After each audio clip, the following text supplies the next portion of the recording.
This gentleman is the #1 Amazon hot new release author of engaging virtual meetings. He can juggle 12 screens at a time. He ran a hybrid meeting in 8 languages. And now he's going to engage with you. Put your hands in the air for John Chen. John Chen, the engaging meeting machine. Thank you, everybody. My name is John Chen, certified speaking professional, and today you're in Stop Losing Attention, 7 engaging secrets that you can use today. And I brought 7 of my most amazing friends here so that we're going to have an action-packed hour inside of here.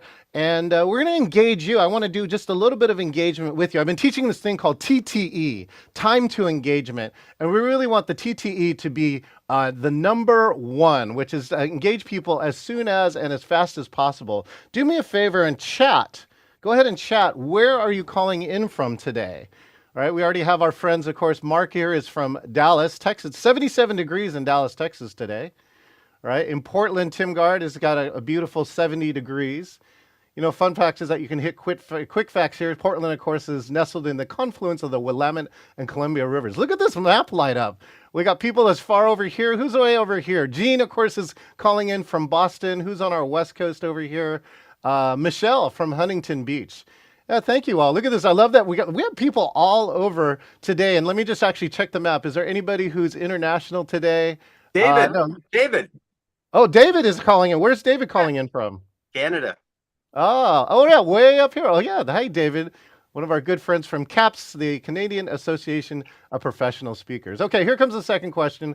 The second question, all you got to do is, by the way, hit the chat. When you hear the word engaging, what is the first word that you think of? When I say the word engaging, I love Kevin, the other Vancouver. That's right. Oh, people said John. That's great. Interesting. Good. Lull. Interesting. Participate. Attention, doing stuff, interactive. That's really what we look for today. Of course, getting married. Well, that's after the engagement, right? Connectedness, fun. And so one of the other cool parts here too, now everyone chat the word fun. Just go ahead and chat the word fun. And one of the things that's cool about this word cloud is that, yeah, it will change the size of the words based on what's going on. And so now the last piece I just really want to do, and again, for all of our speakers that are here today, what is one of your challenges in engagement? What's happening on the engagement? You saw the name of this program, and that, like, a lot of my friends are saying that multitasking is a challenge. Black screens. Thank you, by the way. So many people here are turned on the camera here. Let's just do this for a moment. I'm going to remove my spotlight, and everyone wave hi to all of our friends who are watching. Thank you so much. There we go. Thanks, everyone inside it here. Cell phones. That's right. Virtual distractions. What else is on here? Boring. Not on camera. My father of the bride toast. That's right. Rick actually has a wedding coming up. Emails coming in on another screen. And if you're not engaging enough, people immediately move one screen over to the left or the right. Low response rate to questions. Interesting. And I love this Larry Pond I'm watching from Home Depot. Or, of course, people who are watching while driving. So these are the challenges that we want to help you solve today. And we give you different examples from them. And again, I brought a whole collection of experts from around the country and around the world. So coming up next, let's introduce this expert. He's the author of a book called Just Plain Funny. And humor me. He can transform stress into strength one laugh at a time. He was the closing speaker at the 2015 Toastmasters International Conference, and he once played the starfish in an interview. Please, let's welcome Tim Gard. Thanks, everybody. Thank you so much, John. It's great to be a part of this today. And I think my part of this, I looked at all the other speakers you had, and I decided I'd stick with my lane as much as I can. Victor Borges said, laughter is the shortest point between two people. You don't have to be funny, but I think for me, it's one of the cornerstones of my job. I'm hired a lot for the props and the humor, and we'll talk more about that.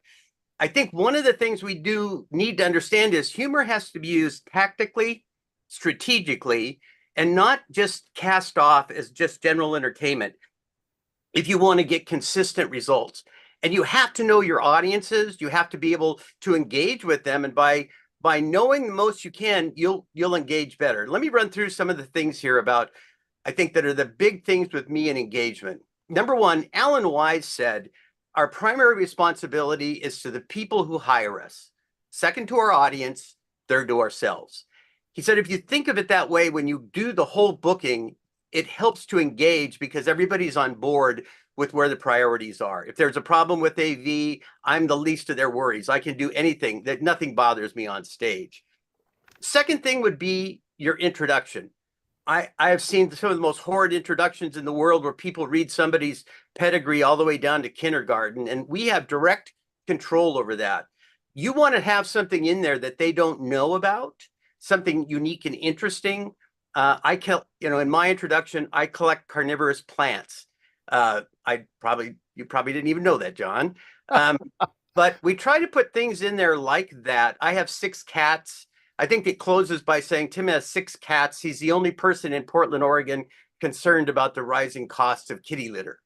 So in that frame like that, then they'll read what I do, that I'm a Hall of Fame speaker, a CSP. They'll read that in the program. But what we want to be able to do is do everything we can to insulate ourselves from a bad program intro. And I'll work with the person. I'll talk to them. I don't leave that stuff to chance. And I always bring an extra copy of the intro with me on hard copy so that if they don't have it, it's in big print. The third thing for me would be the first 2 minutes of your program are your most valuable real estate ever. And I don't think you should ever lead with a joke. John was right. I did keynote Toastmasters International, and I used that. I just told them, you don't want to start with a joke. And that was almost heresy to them. But I explained to them, jokes rely upon common frames of reference. This is a globally international group that'd be difficult to tell jokes in. Number 2, jokes require us to have a level of trust. If you're going to use them later in your program. You want to open with no political humor. You've got to be so careful anymore what you say, especially in the US. I have a Canadian friend that was telling me they were in the US, and just before they were introduced, somebody walked up and said something like, "Oh, you're from Canada, you're our 51st state." And I don't think that speaker will ever probably come back to the US. The person that said it said, she told me later, didn't mean to be derogatory, but something like that, it doesn't matter if somebody thinks it's funny, is that we have to be aware every word we say is important and how we say it. No jokes. Next one would be learn the important names. Waldman, your wingman, he has a black belt in this. He learns everybody's name, and every point he makes, he can tie it to a person in the audience. I don't do real well with names. I do write them down. I had an event not long ago where they kept saying, "What do we do?" And I said, "Ask Frank." "What do we do?" "Ask Frank." Well, it wasn't until the next year that I found out his name was Bob. And they took this as a joke. They invited me back, and they had these buttons made up that say, "Ask Frank." Anytime they had a new employee come in that didn't know what to do, you look for the people that have Ask Frank buttons. So we can turn that around, but we've got to be aware that I don't want you to go Mr. Hammond and learn their names, say them properly. I think that it's probably one of the things most people get angry about is when somebody does their names. The next would be audience foreplay. I coach a lot of speakers that tell me they bring people up from the audience. Do it, but you need to be practicing audience foreplay. What I do is I will say something that has them agreeing with me, like "Nice, we're having weather." I'll get them nodding, raising their hand, saying something. By that time, the audience is engaged, and I can actually bring them on stage. I know who to stay away from, but the audience foreplay, we work into it. A lot of people that came from training don't really understand how short a time you have to establish rapport. Next would be, you need to consider that all the audiences you speak to anymore are international. Some speak English as a second or third language. Common frames of reference may not be the same. I followed a guy in Australia one time that talked about, he was a baseball player. He said, you need to root for your team. He didn't know that's slang for having sex in Australia. And the more he got him chanting it, the more the audience was engaged, but for all the wrong reason, because they're yelling, "Yeah, mate, we root." And so you really have to be careful with that. You've got to understand, in different countries, things we take for granted don't exist. I have a great story about a drive-in bank. And unfortunately, when I told it in Australia, they don't have drive-in banks. So they don't have squirrels. Another speaker got up and went, squirrel, squirrel, and everybody's looking around the room. They have no idea what they're talking about. And I've got one more here for you, and it's probably the biggest one for me. Humor is in a lot of different formats. You need to find what works for you. I look at my audiences with a bell curve, and I try to hit right at the top of the curve for demographics. I try to learn everything I can about the people that are ahead of me in the program so that I'm not surprised. For instance, I spoke for the Wheat Farmers of America. I followed a guy who talked about AI and how they can use it, but he didn't apply it to them. I could tell there was some struggle there. And when I was being introduced, the introducer said, hey, I still don't get that AI. You use it, Tim. Because I'd studied the other speaker, I was able to say, well, I think that'd be important to you. You probably want to know when you should plant your crops. You should probably want to know when rain is going to fall and when it's going to fall again. Probably want to look and see what the cycles of the seasons are going to be and it was like it tied in. Had I not done my homework, it would not have worked. The props I use, some are visual. This is my cubicle crab. This is for people are crabby. And I'll say, are we being a little crabby today? And I'll walk it across the cubicle. I give these out to my audience, and you don't throw things to them. What you do is you put it in their hand.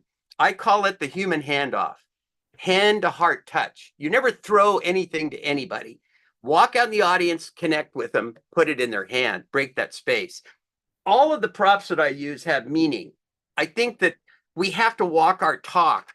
The more that our audiences are able to take us home with them, though, the better it's going to be. These are, Rebecca asked me, these are don't bug me glasses.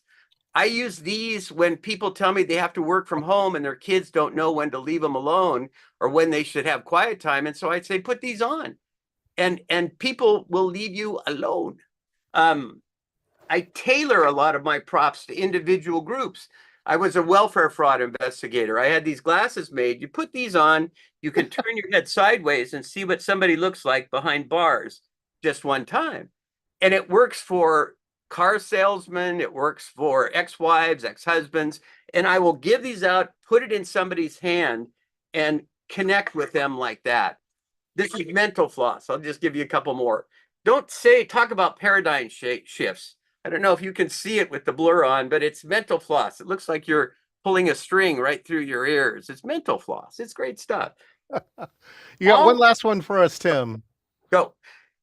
If you have things that they are props that they don't know, that they're not going to have IMAG, you need to have pictures of them you need to have pictures of them so that you can show people what things look like. This is, for some reason, this is itty bitty chicken. It's hard to see unless they have IMAG, so I have it on my PowerPoint slides so that everybody can see it. If you show things and not everybody can see them, then you're not going to keep them engaged. And that's it for me, John. How'd I do? Perfect. Everyone give it up for Tim Gard. Here's one that he also gave me. That's one of the other props that he walks around with the squeaky part. All right, thank you again. Now we're going to head on to our next speaker. This gentleman was the CEO to AI Incorporated. He was also a production resource group and Exojet Aviation. He's had the honor of being on Necker Island with Richard Branson, and he's hosted amazing speakers like Martin Luther King III and Jay Abraham. Calling in from Tiburon, please give it up for Blair LaCour. Hi, Blair. How you doing? I'm doing great, John. Great to see you. Great to see you too. Thanks for joining us. And what do you have to share with us today? Sure. And listen, I appreciate this time. I'm going to talk in my speech about longevity, and I'm going to tell you that mental health, how you manage your company, and your physical health is all based on the same thing. And the number one factor is going to be connection. So you asked me to give you a couple of tips on speaking, and I'm going to talk about speaking and connection, but it's much bigger than that, right? So the first thing that I would say that most of us don't do, and I have to remind myself to do it, is to decide what my goal is, right? What my goal is when I'm giving my speech. It's not to give the speech, it's to influence, right? It could be to influence a product, it could be to influence a service or a concept. So I always start with the first derivative, which is, what would I like to happen after this speech? What are the key things that I have to get through that I want people to take away and what I want them to do with it? Because if you don't care what they do with it, then you're just there as an entertainer, and that may be fine, but it's not going to have an impact on the world. Most of us go out there and we communicate and we express our opinions because we want to make a bigger difference. The second thing I would say is that your battle is not with your content. Your battle is with attention. The human brain processes 1 billion bits of information a second, and people take in 10 bits a second. What does that mean? How can we even function? Why, that doesn't make any sense. Are they not listening to me at all? Of course we're listening to you. We're listening to you, but most of it is we're unconsciously listening to you, but we're consciously processing 10 bits of new information. That means that if it's being fed through your amygdala, they're looking for things that are important to them, that could hurt them, or that could help them, or that would scare them. So one of the ways you figure out what those 10 new bits are is you try to find something that is urgent to you, right? The second thing that influences which 10 bits you consciously reprocess is, how is this going to actually impact me in the future, right? Like, what is it that's going to make my life better, and does it fit in with my belief system? Now, this is a really, really important point, and I'll give you an example that all of us have done. We have a bias. Our unconscious is 90% of what we do every day, and we've stored that in our brain and in our neurons to know what's good and bad and what we believe in. So if you tell me something that I already believe in, I'm going to pay attention to that, and I'm going to reinforce what I have in my subconscious. If you tell me something that I don't understand, or is that completely against my belief system, or I can't bridge to it, then it's much more difficult for me to actually store that long term. What do I mean by that? I saw a movie the other night. What is that movie like? It's kind of like a mix between, Rambo and The Princess Bride. We're always trying in our brain to figure out how things fit in.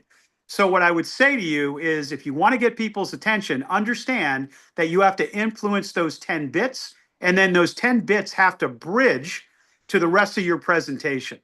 So how do we do this? I'm going to give you 4 different things that I try to write down and think about before I deliver a speech. Not necessarily when I write it, but before I deliver it.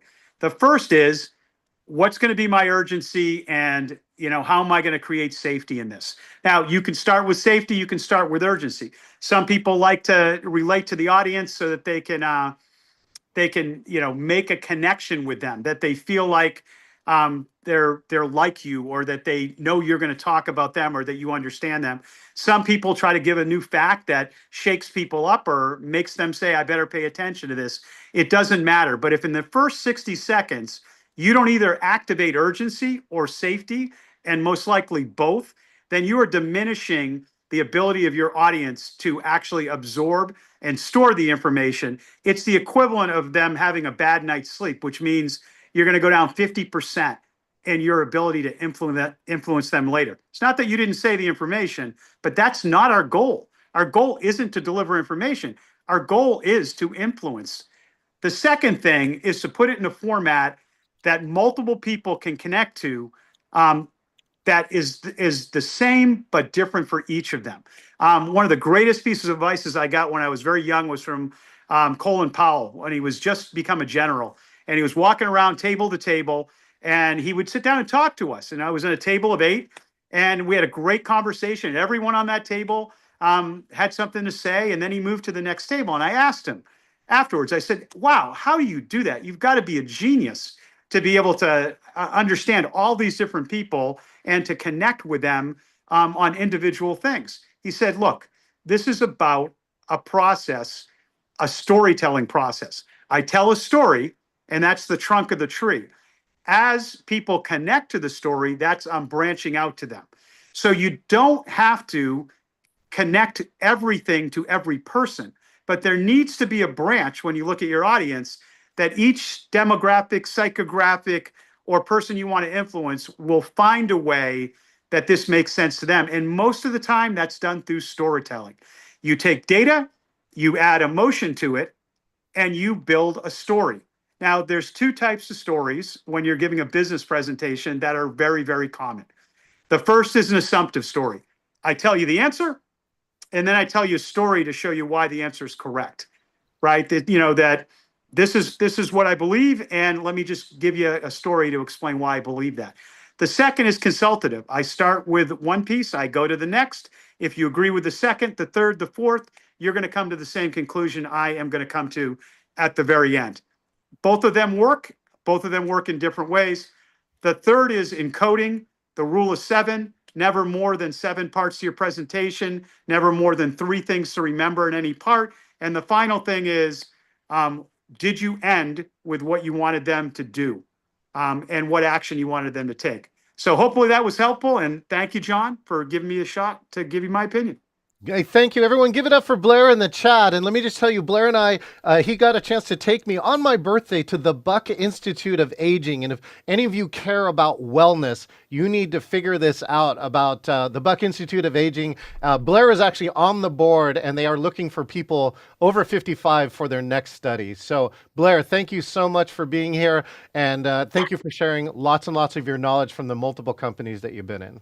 Sure. Looking forward to seeing you later in the month. Take care. Outstanding. All right. Coming up, our next speaker. She was the astounding MC for the District 2 Toastmasters. She led the Last Story Standing competition, and she has an amazing ability to use her voice in speaking. She is the National Speakers Association's Northwest Member of the Year. Please hit the chat for Rebecca Murray. Woohoo! Thank you so much, John. Hi, Rebecca. How are you? I'm fabulous and ready for my 5 minutes on my timer. Let's hit it. Okay. Well, there's a very important and fundamental acronym known to many speakers around the world. That acronym, KYA. What does that mean? And if the words know your audience just flew into your head, ding, ding, ding, you win a prize. Now, I'd like to find out what you have on your list when it comes to knowing your audience. Now, let's say that you have been hired by an event planner. You have your preparatory meeting. You have your list. What is on your list of questions that you're going to ask this event planner? Please let your fingers do the talking, and let's see what we come up with in the chat to curate a list. What's on your list when it comes to knowing your audience? The age of people in the audience, the demographics. Yes, very good. What else? I want to know how old they are. What are the job titles, levels, etc.? Very good. Thank you very much. Motivations, interests. Okay. If you didn't have a list before today, I hope John will be able to save the chat because you have a very good one now. Now, there was something that was not on my list that I learned the hard way, which for me, sadly, is often the best way that I learn. I don't know about you. Here's what happened. An event planner reaches out to me. I give her my menu of services. She picks a session off the list and then says, I could see us doing this. Why don't we schedule for 7 months out? Great. Put that on the schedule, 2026. 3 weeks later, she reaches out by email. Uh-oh, our speaker for next month can't make it. Could you fill in? Absolutely, I can. Now, I thought about scheduling another meeting with her to go over things, but I thought, we just met. I don't want to bother her, so I'll just get with my assistant. We go over the run of show that we know backwards, forwards, sideways, upside down, because we've done this so many times. And the thought did occur to me, maybe I should send the run of show to the event planner. But nah, she's really busy. Didn't do that. She had record registrations for this event, which was very exciting for me. And as this session goes, we have 45 minutes of interaction here, and then we have 2 breakout sessions, followed by getting back together, sussing things out, and a grand goodbye. And things were going swimmingly for the first 45 minutes, but then, as soon as the breakout rooms opened, now I noticed people leaving the main room. That's normal, right? But I also had the breakout room panel open, And I also noticed that people were not filling up the breakout rooms. Gee, is Zoom having some technical difficulties? I then received a text and a chat from my assistant, Rebecca, people are leaving the session. And so, for the 8 people that remained, we all had a great time. The first thing that I did as soon as the session ended was I called my contact. And the first thing she said to me was, I am so sorry. I did not tell you. These people do not do breakout rooms. Many of them are in public areas. They're in little cubicles. They don't have their cameras on. I mean, you were doing good to get them to engage in the chat. They do not do breakout rooms. Let's have a redo, which we now have scheduled in 2026. But you know what's better than a redo? Is when a client reaches out to you and says, hey, I want something new because that went so well. This is how I learned this question that is now on my list. How does your audience prefer to engage? Add that one down. How does your audience prefer to engage? Because I'm going to serve it up however they prefer, whether that's in person or online. And now I have an opening, which I will share at the Engaging Conference, of exactly how I tee it up. It is fun, it is funny, it's engaging. Even Tim Gard would approve. So know your audience and especially know how they prefer to engage. Back to you, John. Thank you. Everyone, give it up for Rebecca Murray. And you got to see her programs too. She has some incredible vocal control. She has some incredible ways of being with her audience. Go check it out, and you go check out her website. Rebecca, thank you so much for being here. All right, we got our next speaker coming up. He got his start by being in the hotel lobby of the National Speakers Conference, and now he oversees the entire Certified Speaking Professional program while he helps professionals, leaders, and entrepreneurs transform stale thinking into fresh results. Let's get cooking with Frank Kitchen. Hey, thanks for having me here, John. Great to be here with everybody. Now, I'd love to start things off with, a question. And the question is, as I watch the chat, has anybody here ever been hungry? If you have, just write the word hungry or type the word hungry in the chat right now. So has anybody here ever been hungry? So I'm seeing the hungries pop up. Now, has anybody here ever been hungry for something that you didn't know how to make? Give me a yes or a Y in the chat. So there's something that you're really hungry for, but you just don't know how to make it. Yeah, I see the yes. Now, here's what I'm going to ask for in the chat now is, so you're hungry for this thing that you don't know how to make. What do you do? So put that in the chat for me right now. So you're really hungry for something. It's something that you're craving for, you're hungry for. So I'm watching YouTube, Chat GPT, go puff, order it. Okay, so I'm watching a lot of people saying Uber Eats, Chat GPT, order it, order it, order it. But here's the question. I don't want you to think about food now. I want you to think about your business and your careers. Can we truly have somebody else cook it up for you? We're talking about how to be more engaging on stage. Can we bring somebody else in to tag in to make our program more engaging? Can we have somebody do that for us? We're in a world right now where we're trying to get everybody else to do something for us, but if we're truly trying to be great business owners and speakers, don't we have to learn how to do it? I mean, today I want you to get kitchen inspired. When I say kitchen inspired, not by me because my last name is Kitchen, but I want you to get inspired in a way of when you're hungry, when you're at home at midnight. ChatGPT might be up going on right now, but you can't do Uber Eats. The restaurants are closed. What do you do to feed that hunger? Because as we talk about how to make our programs more engaging today, we have to get hungry for it. I mean, quite simply, I always tell people, we got to flip our mindset, everybody. Now, if you look at this right now, because Tim loves props, I'm going to ask Tim right now to have some fun with it, everybody. What is this? Anybody in the chat, what is this? So I'm waiting to see some people like, how do I spell it? It's a spatula, it's a flipper, it's a spatula. Yeah, it's a spatula. But now here's a difficult question for you. What is a spatula for? Put that in the chat. What is a spatula for? Some people said mixing, flipping over, cooking, flipping, lifting, moving while cooking. I tell people this is what we have to do as speakers, as business owners. The spatula is a figurative sense, okay, not the literal sense, of what we have to do. I mean, I had this little one, but guess what, everybody? We're all here looking to do big things. So come on. I mean, we gotta do some big things. I say we've got to flip our mindset because when we're kitchen inspired, we said it's a spatula. What it's for, and I tell people a spatula is for three things. And when it comes to our speaking, think about it like a spatula. For anybody here, I mean, give me help in the chat right now. Is there anybody here who says you have no right being in a kitchen? I mean, you should not be in there legally. You should just stay out of it. Okay? I mean, so we have that point. But the question is, Kristen, even though we should not step into the kitchen, I mean, it could be a safety hazard or issue. Have you ever gone into the kitchen because you're hungry for something and you put the work in to make it happen? She says, yes. That's how we have to get with our speaking, everybody. There's a lot of times we'll think about what we haven't done and can't go do, but you just told me right now, if you're hungry, you said, you know what? I'm going to literally just grab the spatula because we know when there's a barbecue or kitchen, when that person grabs a spatula, they have made the mental commitment to, hey, you know what? I'm going to get great. So today, all of you are saying, hey, I'm going to get great and become more engaging as a speaker to make the most impact for my presentations, my coaching, my keynotes. You're saying, okay, so that's nice. You've made the mental commitment. You're going to take the action to get better. But we have to understand this.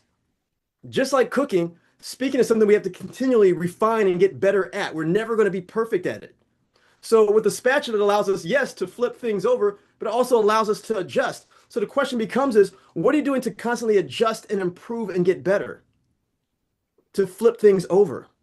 But more importantly, everybody's been talking about this morning. When we first get into the speaking game, we're talking about how to get better as a speaker. When we first get in, I mean, you can go ahead and put a me in the chat right now. How many people, when you got in, you just thought about all the things about you? People waiting for you at the airport, holding up signs with your name, and people giving you standing ovations. That was all about you. But if we're going to be kitchen inspired, and I tell people I like you to think like a chef, chefs, they don't find satisfaction in just cooking for themselves. They find satisfaction in cooking and serving others. So for us to get truly engaging on stage, I want you to think about that spatula right now. One is you have to make the mental commitment to start becoming more engaging. You start to understand people are starting to nod off and fall asleep. You have to be observant. I mean, in the chat, when someone comes to your house and you're about to cook something, what do we start to do? You've made a meal. Don't we start to ask questions? To ask if they've got any allergies, what do they like? What's their preference? I heard that earlier during one of the sessions. We start to really understand. So for us, if we're just going in giving canned speeches, we're not truly being engaging. We need to meet with our clients, our prospective clients ahead of time to ask, what are the people's expectations? What did they like? As I said, kitchen inspired. We start to ask people, what do you like? What don't you like? They're literally giving us the answers to the test on how to be more engaging. You can ask who are the past speakers. You can go look at that speaker's videos to see what they've done. You can ask, what did you like last time? What do you really enjoy? When you make time to truly better understand the people that you are speaking for or with, don't say to, the people you're speaking with, that's how you become more engaging. You're working for them, working with them. It's not all about you. And as I said, no matter anybody here, whether you've cooked something, you will always make some type of adjustment for that person because you want to know their preference, what they like, what they are hungry for. And if you want to truly go deeper into this, you got to show up here at the end of October. I'm going to share with you the recipe, okay? It's a 5-part recipe that's going to allow us to continue, and I didn't shrink it down, everybody, to flip our mindset, okay? And what I'll do is I'm going to do this right now. If you don't have it out yet, okay, pull your phones out, everybody. Turn your cameras on, and I got something very special for you. Because I heard some people say earlier, well, we're competing against phones. We're competing against computers. Well, that's there. So go ahead and take access or ability of that piece. So I'm going to ask everybody right now, if you've got your phone out, I'm going to put up a little special QR code right here on the camera. If you take a picture right there, this is a free gift for all of you. It's going to take you to a free digital workbook that's called Flip Your Mindset, 30 Activities to Fire Your Performance. So if you want to get better, you've got that right there. So don't get people to turn off their phones. Allow them to turn on their phones and make it a part of the program. And the part I'm going to leave you right now as I turn things back over to John, I had a speech and presentation about a week or two ago. We understand now that people are very digital. So I said, hey, everybody, I'm about to share something very important with you. In the past, people would write it down. I told people, here's what we're going to do. Turn on your voice recorder or turn on your camera right now. I'm going to give you 5 important points that you need to do. So I'm going to ask you to record this right now, or at least listen to it, or audio record it so you can listen to it here in the future. Guess what? They all got the information. All the phones came out. They had fun with it, and several people shared that online. So they're also marketing you.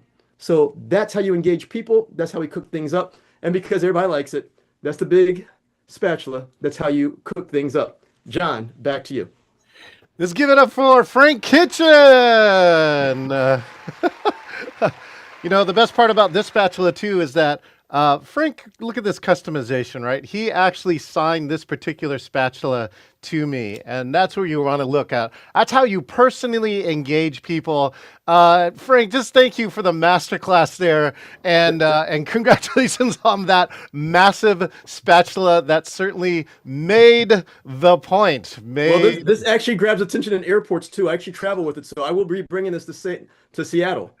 All right, well, good. Well, you can cook with our beautiful, amazing chef that we're going to have. Everyone hit the chat for Frank Kitchen. Thank you so much, Frank. I hope that you are loving this and that you are not losing attention here. We have some incredible people demonstrating multiple ways that you can keep attention in any of your meetings. This next guest, he has spent more than 20 years working in sales for 3 Fortune 200 companies. He says sales is his life and helping others achieve their potential, their full potential, is his mission. He's known as the Sales Hunter. Please put your hands in the air for Mark Hunter. Hello, Mark. Thank you so much for having me. It's great to be here. Great content we've been learning. I've got just a few minutes to share with you, but I got a question for you. Hey, you're the expert. You've been brought in, whether it be a training program, a keynote, whatever, you're the expert. And you want to influence. Blair did a great job talking about that. You've got some great props, Frank and Tim. It's been a great session here. But can they relate to you? One of the ways that I've found is you got to be able to humble yourself and poke fun at yourself a little bit. Now, the problem is you can't put yourself down. Don't throw yourself under the bus. That doesn't mean anything. But you want to have people to where they can relate to where you're coming from. Now, I'm known as the sales hunter. So when people hear me, Mark Hunter, the sales hunter, well, he was a born salesperson. And what I love to do is I love to kind of defuse that. It's my way of demonstrating humility to people, and it's through a story. And this is one of the key things that we all need to have in whatever presentation, whether it be training, whether it be keynote. You have a story that you can share. One of the questions that I love to ask audiences very early on is hey, how many of you are doing the job that you thought you'd be doing when you were in middle school? And it's always interesting, and if time allows, you turn to the person next to you, you get a little, in fact, go ahead and put it into the chat right now. What was the job that you wanted to have when you were in middle school? And it always gets kind of an interesting brain wave going with different people. But what I love to say is that, yeah, I'm no different. I didn't want to be in sales. I wanted to be, Michael Jordan. I wanted to be, somebody, and then I say, but when I got to college, that's when I found my calling. Now, what's interesting is at this moment, when you say when you got to college, you found your calling, then people begin to think, oh, that's when he began to really feel he wanted to be in sales. And I begin to pull people in here. And I go, I really did. I wanted to choose it. My calling was, you're listening to the Mindy 95. I was a disc jockey in college, and I loved it. That was the job I wanted to have. Now, people are now beginning to scratch their heads. You see what you're doing is you're telling a story, you're pulling them in, and you say, but shortly before graduating, everything changed. Everything changed. And I flash on the screen a picture of a Seattle Police Department car. Yes, a Seattle Police Department car, because I say my whole career changed because of the Seattle Police Department. Now, it's very interesting, and Tim did a great job of saying this, that you got to pick your words wisely. I'm talking to an audience where a lot of people on today are from Seattle, so it's okay. But in some parts of the country, you mentioned the word Seattle, and like, ooh, it elicits a little bit. So I just say police department. What I do is I say, because I got 4 speeding tickets in the course of 3 months, and I could no longer afford car insurance. That is how I wound up in sales. And by telling that story, people begin to really realize that, okay, now what he's going to share about sales is something that I can relate to. And I can go on and I can share more pieces of that as to how I was not a very good salesperson initially because I didn't know what I was doing. And again, what am I doing? I'm humbling myself so people can relate to the content I'm sharing. Now, here's the key thing. I'm not staying focused on this for all that long. This is all a course of maybe 3-4 minutes, but it allows people to realize that, wow, Mark has walked in my shoes. So what Mark is about to share, I can accept, I can understand, and I can see value in it. But here's where it really comes home. You go through your program, and this works whether or not you're doing a keynote or you're doing a training program. When you get down to the end, you come back around and you connect back to the original story. You connect back because now people see, you've gone a full 360 degrees. Now what they can see is they can say, okay, this fits because now I can come back and say, remember how at the beginning I said I didn't want to be in sales? And I can share that. But I found my calling because I truly believe that sales is not about selling people things they don't want. It's about serving people. What have I been able to do here today? Today I've been able to serve you and hopefully influence and impact you with ideas and strategies. Things that I never would have thought about at the beginning when I first got into sales. You see what you're doing is you're tying your story back together. Everybody has got a story that they can share. Everybody's got something. And what you want to do is you want to share it. But here's the key thing. It is not about making you the hero. It is about allowing your audience to relate to it. That is what's absolutely imperative. Because if I'd come out and told some egocentric story, you would have turned off. But because I share it with a sense of humility and humbleness that everybody can relate to, it is amazing at how much more receptive people are to the content I'm sharing. And at the end, I bring it back around. Hey, John, I'm coming back to you. There you go. You have it. Let's give it up for the sales hunter, Mark Hunter. Mark, thank you so much. Sales is one of the key topics that so many people are asking about. And thank you for sharing, some of your experience in creating big sales for many of the big companies. So, Mark, thank you so much for being here today. Thank you. All right, we got one more. She is a LinkedIn executive thought leader. She just ran an incredible LinkedIn workshop with over 50 business owners, and one of them got 50,000 impressions on a post using her information. He said it was more than all of his posts combined for the beginning of the year. Most importantly, I got to drink wine with her in Napa Valley and really get to know the badass that she is. Please, let's give the stage to Leah Bliss.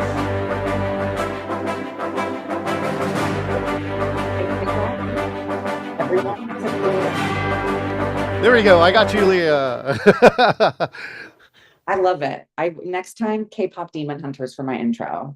Oh, I got it. Actually, I started watching it last night. Thank you for It's that. so good. It's so good. So I feel like everyone here has a really cool last name, so I'm not special in that regard at all. So my name is Leah Bliss. I'm a LinkedIn expert. And I really want to walk it back a little bit because we've had so many incredible speakers talk about the art of being on stage. I travel around the world. I do the same. But one thing I want to point out is it's really hard to give a good talk if no one's there to listen.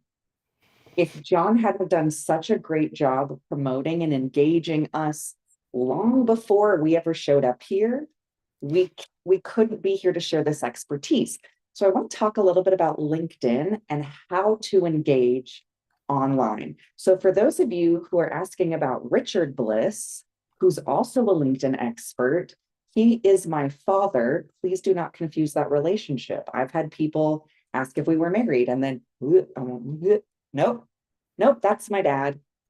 That's my dad. We love him. He will be co-presenting with me at John's event.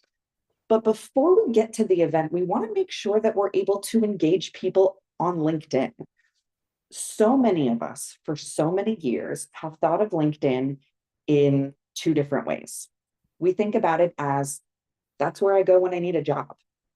We also think of it, maybe not even consciously, but in the way that we interact with LinkedIn. We think of it as the equivalent of the digital coffee shop cork board, where we go and pin our announcement to the cork board and hope somebody shows up. We're going to change the way we think about that pretty immediately because it's wrong. You can't think about LinkedIn as a place to go for a job or as a place to post your announcements. LinkedIn is a never-ending, worldwide networking event. And the best way, because I know all of you are probably pretty good at engaging in person, but you're not very good at engaging online. It's a unique and learned skill set. But I want you to take all of that skill that you have in person and turn it into a skill set online. The way that you do that is through commenting. We think that posting on LinkedIn, I'll tell you, let me help you a little bit here, guys. If you post every single day on LinkedIn, you don't have to do that anymore. You can take that off your to-do list. You're welcome. Because it's not about what you post, it's about the conversations that you have. When you make a post online on LinkedIn, that post is the conversation you're trying to have. Let's let that conversation exist for more than just one day.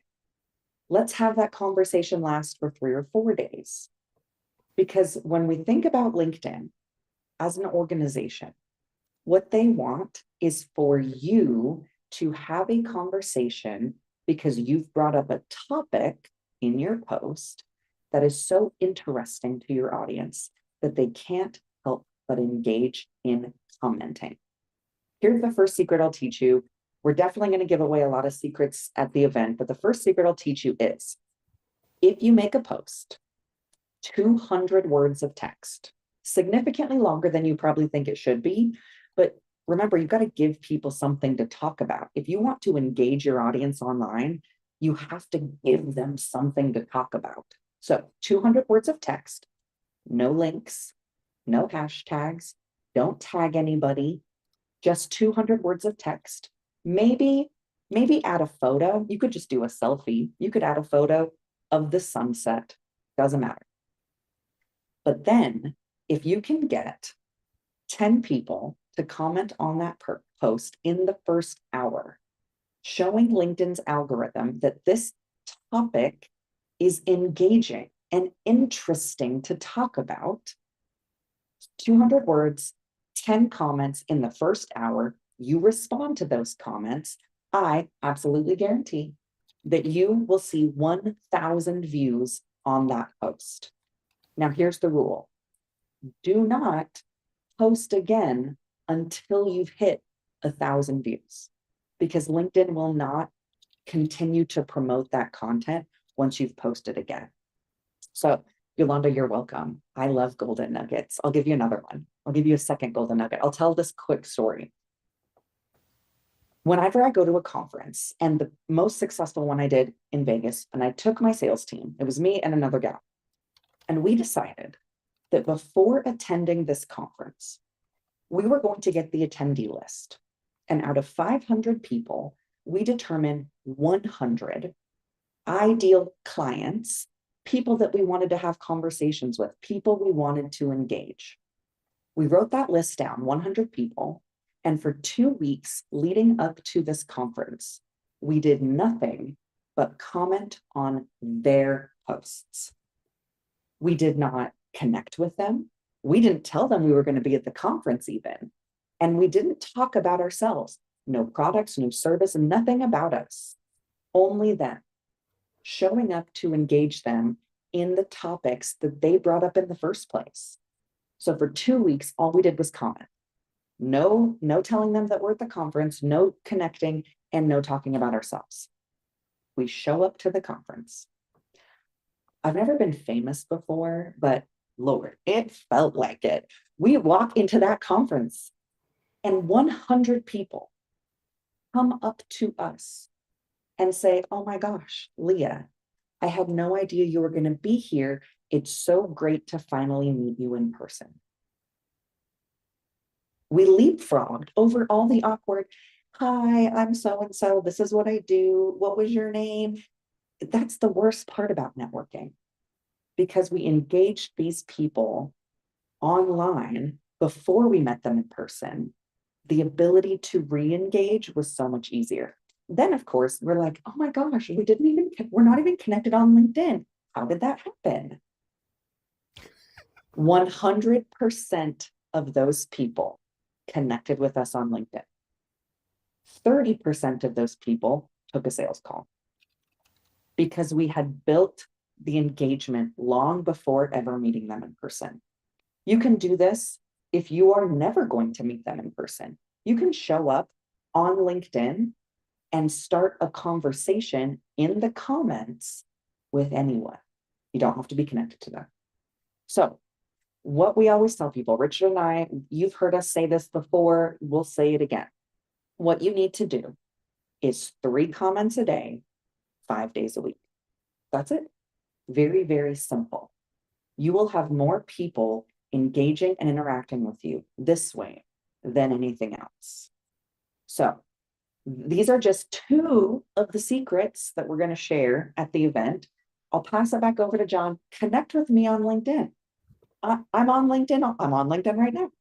Connect with LinkedIn, send me a message, and I'll make sure that we chat at the event. Outstanding. Everyone, let's give it up for Leah, and chat your LinkedIn profile if you have one. I already stuck mine in there. 3 comments a day, 5 days a week. You know, Leah, I hung out with you too for like, a whole 2 days. And Wow. I still didn't get these strategies. I did tell somebody though, right? You can post without a link, and then you can edit the comment and put the link in, and you won't get penalized. Leah also taught me that. Some of them were asking and saying, I'm not getting any engagement on LinkedIn. I have to change even some more of my strategies, but I did get 1,200 views with something that we worked on. And another of our keynote nighttime speakers, he received 2,500 views when he was only receiving about 200. So you got to follow Richard and Leah. They go to this amazing conference every year, which decodes the algorithm, and then they spend the entire year sharing with it. Leah, thank you so much for joining us today. Happy to. Outstanding. Give it up one more time for Leah. So great. Oh, let's see. I got to cue my Leah music. There we go. So thank you again, Leah. Great content with there. And then they've been all referencing this part. By the way, I'm going to give something away, but I do want to share where I hope that go to the chat and tell me, did you get something valuable today to regain attention for you? I hope that you got at least one thing inside of there. Like I got humor, right? How to prefer to engage, right? What is healthy engagement? That you need a big spatula, right? That we need maybe a humility story that Mark actually in his sales goes and makes a connection before he makes a sale. And then Leah here just dropped bombs in 8 minutes with engagement on LinkedIn. Still, like, again, I spent 2 days with her and I don't remember hearing these tips or tactics, and I'm going to continue to change my strategy to do that. So they were all referencing this piece here, and I'm excited to share with you. This is what I'm going to do in this last part here, is that I really want to share what are they talking about in this conference. This is my 6th year. And my real intention with this is that I'm on a mission, right, to get rid of boring ass meetings in the world. And hopefully I just demonstrated that in the first 50 minutes here. And that this is my 6th year running this retreat. It's called the Engaging Retreat. It's October 28th through 30th. It's available in person and online so that we can get to anybody around the world. Now, our in-person people too, I'm looking for some very special people in the in-person. What they get is this. When you come in person and come here to Seattle, Washington on the 28th, 29th, and 30th, we turn the tables every night, which is we get the speakers off the stage and we put you, the attendees, on stage. Every of the first 50 people who register will get a 5-minute video. It is a 4-camera video. It will also be professionally edited so that you get the video after the conference and you can actually put it up on your website. Rebecca Murray actually did this last year, and she received a paid keynote 30 days after she posted this on our website when they said, we watched the video. So, we're really looking at things like this crystal clear quality on a high-end stage, 4 cameras too, so we can see how the audience responds to you, giving people multiple views of like how you present. In addition to that, the next thing we have is just incredible education. We have over 15 speakers here. Brian Walter, the first recipient in the NSA Northwest and the 46th in the world of the Cavett Award. That is the highest award in National Speakers Association. Tim Gard, Hall of Famer. Ed Cohen, who's a Training Magazine. He's gotten 2 times on Training Magazines. He's taken 2 companies to the #1 spot. Blair LaCourte is sharing health information as well as his experience of being CEO for 4 companies. Frank Kitchen cooked it up. I just love that Frank just brings it every time. The sales hunters here, both Richard and Leah Bliss here. I love that Brian Walter this morning, he said, it's so amazing that you got both of them here. If you want to do something for your business on LinkedIn, there it is. Rebecca is also going to be here. We also have Josh Craver, who's been a chief learning officer for 4 different companies. Adam Bacher, I'm going to tell you about one of his features coming up, but he's a professional photographer from NSA Oregon. This is Adam Teagues, who's in charge of all the sound and audio, and he's going to share how you work with AV crews. Joe Welch is also a sign language interpreter and the virtual MC, and sharing with you how to connect with people as a virtual MC. Over here too, I saw Ariel was on too. I think Ariel Hazy is on, so you can chat him. Ariel Hazy is just became a speaker. He created a piece of technology called Neuro. Oh geez, what is it? Neuro. Oh, you're gonna hit me in the chat. So what he has is a way to scan brainwaves of the audience, and we're actually gonna put them on a television. We can find out what your brain looks like when it is engaged or disengaged. That's right, neurosteer. I knew I was looking for that last word. And then over here, Loom just joined us. Loom is the chef. He actually became from a dishwasher to a chef, and now he actually gone on and done incredible things such as making 1,000 meals on Thanksgiving with 2 other people here in Seattle every Thanksgiving. He's actually going to be cooking all the food for this program. So incredible education. In addition to that, then you get this photography by Adam Bacher. And Rebecca just said that Adam, of all the photos that she got speaking on stage, Adam Bacher got the photo that she uses for all of her promotion. So again, when you come here, even as an attendee, you have the opportunity to get some incredible photographs, especially on stage while you're part of that. And you become part of the community. I purposely have kept this event small. It should be between 50 and 100 people in person here. So number 1, that you can build a community, get to know everyone. And number 2, during the breaks here in person, you can really sit down with people like Tim Gard, Brian Walter, Mark Hunter, and really have a conversation, ideally helping to solve your challenge. You also, of course, get one of my famous 24-piece engaging toolkits. And Loom is, again, a specialist in Latin American food. It turns out that all the Latin American players that come from the baseball league, Major League Baseball, when they come here, they request his food, and he needs to bring it to the T-Mobile part to serve them. So here's all the pieces of value that you get. A video, it's over 24 hours of education over 3 days. You're going to get pre-event coaching, so if you are speaking, we will work with one of our coaches to ensure that what you present on stage is going to be great. You get a toolkit, all the food and beverages, including alcohol beverages. You could probably bankrupt me with that, but yes, everything is included here. Normally this would cost $5,500. I wanted to make sure this was accessible to everybody. Again, Ed Cohen, who was on earlier today too, or Ed Cohen, who is part of the speakers, said that this $997, he said it would cost him over 10 grand to record a video in LA right now. You can get your video done, and speakers, meeting planners are looking now for contiguous speaking, not necessarily a flashing speaking reel. They want to see video of you connecting with an audience, and they want to see that more before anything else. Thanks so much, Jeff. So that's one of the other pieces too. And so if you can't make it here to Seattle, you can get the virtual and be interactive with us and get a toolkit. And that's only $97. And I'm actually going to give one of those away now. So what I'm going to do is, so this is a list of everyone who is engaged during this program. If it's one of my speakers, I will spin the wheel again. So let's find out who actually wins one of these here. Let's see. Is it Jean? Is it Karen? Is it Shiraz? Alex Dumas. Alex Dumas, make sure and hit your email in the chat. I'm going to just put an Alex in here as a winner. You will win one of these virtual passes here worth $97, and you can upgrade. Again, congratulations, Alex, for that, for being a winner. And The last piece that we have here too is, and again, I told you I wanted to make this accessible. So even if you have whatever challenges your challenges are, you can still get this education. The key around it is that there's no replays, there's no interaction with speakers, and you don't get the toolkit. But we found a sponsor who will allow you to come in and see this programming during these 3 days. You have to watch it live, but you can also get to a free ticket that is inside of there. So one other piece here too, I believe I have all the links for all our amazing speakers. Our speakers do get a benefit. If you are invited here by one of our speakers, click their link and register using their link, and that will allow me to say thanks to those speakers. And again, so what I really want to share with this last part is that we have this ticket, this in-person ticket, $997. But let me just reiterate, I only have 50 of them. And after 50, the price is going to go up. It's going to go up to $14.97, and there will be no video for that. So again, if you or somebody you know is looking for video, and more importantly, a way to become a more engaging person, whether you are a speaker, whether you are a meeting professional, and you're arranging meetings like this, we actually have one of the most technologically advanced hybrid studios in Seattle during this conference.